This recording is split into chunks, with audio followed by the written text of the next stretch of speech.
మా దగ్గర నిన్న ఈవినింగ్ నుండి వర్షం పడుతుంది. ఈరోజు ఈవినింగ్ స్టార్ట్ అయింది. మధ్యలో గ్యాప్ ఇచ్చి మళ్ళీ పడింది. ఇంకా నైట్ అంతా పాపం కోతులు ఎక్కడ పడుకోవాలో అర్థం కాలేదేమో. మా అమ్మ వాళ్ళ ఇంటి దగ్గర వచ్చి ఇలా రేకుల మీద అయితే పడుకుంది. 2 కోతులు ఉన్నాయి. కానీ ఒక కోతి అటు సైడ్ పడుకున్నట్టుంది, కనబడలేదు. ఈ కోతి మాత్రం మంచి ఎదురుగా కనిపించింది.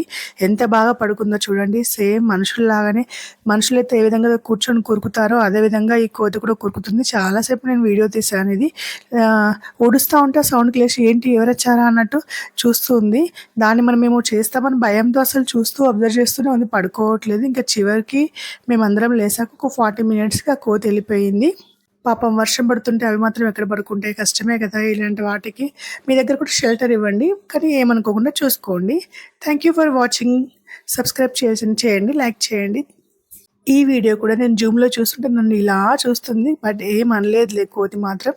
వర్షాకాలంలో ఇలాంటి వాటికి కొంచెం హెల్ప్ చేయండి. Thank you for watching. Bye bye. Subscribe చేయడం మాత్రం మర్చిపోవద్దే. బాయ్.